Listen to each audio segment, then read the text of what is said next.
Andito tayo ngayon sa Pansipit River sa Lemery, Batangas. Alam nyo, itong isdang maliputo na ito, nakakatuwa sa kanya. Pwede siyang mabuhay sa tubig alat at pwede rin siyang mabuhay sa tubig tabang. Pag nasa tubig alat siya, talakito kang tawag sa kanya. Sa tubig tabang, maliputo. Tingnan natin kung gaano kalalaki yung mga maliputo dito. Marami na yan, kuya. Pinapakain nyo rin yan sila pag nandyan sila. Itong mga isdang maliputo, ang pinapakain nila ay mga isda rin. Yung mga mangingisda, kapag nakakakuha sila, yung mga maliliit na isda lang yun, tinatadtad lang nila. Tapos, yun yung pinapakain nila dito sa mga isdang maliputo para mas tumabaraw. Mas, ano daw yun, effective kesa sa feeds. Kainin natin yung mga isda ng kapwa nila isda. Parang nilalapat lang kamay at baka mahangkabo kaya. Uy, ito na po. Ay, Diyos ko! Uy! Kain na po. Mga maliputo. Kain na. 8 buwan hanggang 1 taon inaalagaan at pinapalaki ang mga maliputo. So, ang ginagawa ng mga mangingisda dito, imbis na kumuha sila ng mga fingerlings mula mismo sa wild, ang ginagawa nila, kumukuha na lang sila doon sa breeding facility para yung mga isdang maliputo na nasa wild, kaya nilang mag-propagate pa. Ito, mga fingerlings ito na galing doon sa NFRDI, kung saan may nagbe-breed na ng maliputo. Tapos, ilalagay lang nila dito sa tubig tabang para mas lumaki pa sila.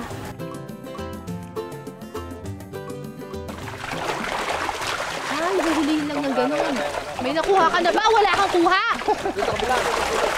Mahina si kuya. Ay, yun na, meron na. Yun, Whoop!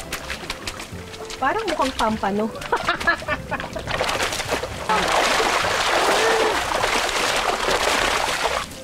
Ayun! Ay. Ayan, meron akong nakuhang 4 na maliputo. Magkano to pinabebenta, kuya? 450 po per kilo. 450 ang kilo? Wow, ang mahal ano? Muntik nang maubos o maging extinct ang maliputo sa Batangas dahil sa overfishing. Pero sa tulong ng lokal na pamahalaan at ng NFRDI o National Fisheries Research and Development Institute, nagagawang muling paramihin ang mga maliputo.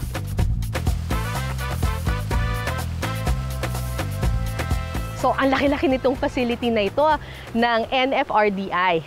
Tara, alamin natin kung paano ito ginagawa. So, makikita ninyo dito, may iba-ibang mga pond dito sa NFRDI. May iba't ibang mga section. Yung nandoon sa may bandang doon ay maalat na tubig pa. Oo. Maalat po, itong part na to, puro maalat siya kasi nagpa-pump in kami from Balayan Bay, marine water. Oo. So, ang mga breeders namin, naka-section siya according to age. According to age, saka according to sex. Merong female, Babae, may lalaki. Mga kapuso, meron akong trivia sa inyo. Anong klaseng isda ang matatagpuan sa 50 peso bill? Bago kayo maglabas ng mga 50 pesos ninyo dyan, sasabihin ko na sa inyo. Yan o, sa likod may makikita kayong image ng isda. Ang tawag dyan ay isdang maliputo na matatagpuan lamang sa lawa ng Taal. Andito ako ngayon kung saan nagbe-breed sila ng mga higanteng maliputo. Lumalaki daw ito up to 20 kilos. Mga 1 metro daw yung haba. Malalim, kuya? Mababaw lang po, ma'am. Mababaw lang pala. So meron dito mga isdang maliputo, pero binibreed nga nila ito, so hindi natin to kakainin, hindi natin iluluto. Pahawa. Oh, yung bait!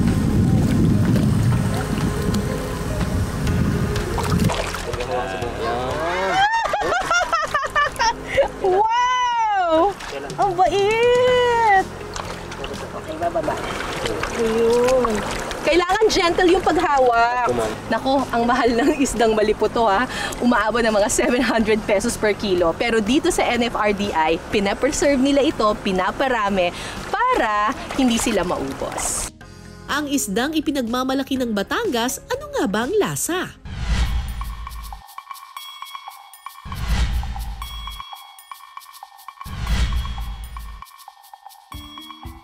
Isa raw sa pinakamasarap na luto sa isdang maliputo ay ang sinigang na maliputo. Pakukuluan ang inasinang maliputo ng 15 minuto. Pagkatapos, pwede nang ihalo ang mga gulay gaya ng labanos, sitaw, kamatis, sibuyas, bawang, at siling pansigang. Hahayaan lang itong kumulo ulit. Ayan! Oh, mukhang kulong-kulo na. Pwede na natin lagay yung Yung talong. talong. Lagyan na natin yung okra. Tapos, lagyan na natin pampaasim. Yan. Iubos ko to. Ako. Lagyan natin asin. Huling ilalagay ang kangkong. Isang kulo lang yan, okay na. Hintayin lang na muling makumulo at maya-maya pa pwede nang tikman ang sinigang na maliputo.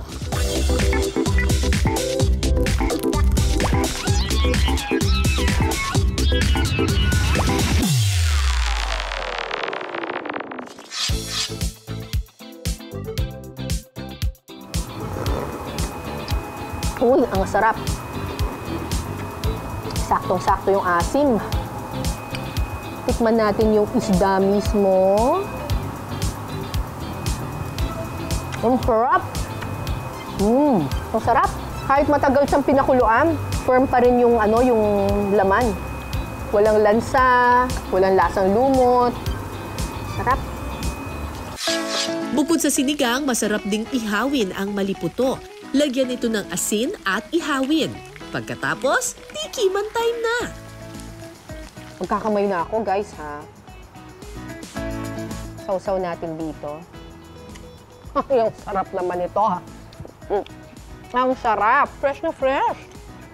Ako, favorite ko yung parang itong maitim dito.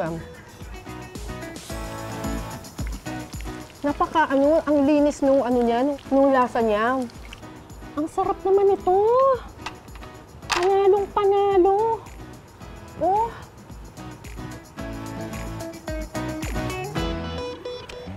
Ang lambot ng texture. Tapos, walang lasang lumot. Ang linis-linis ng lasa niya.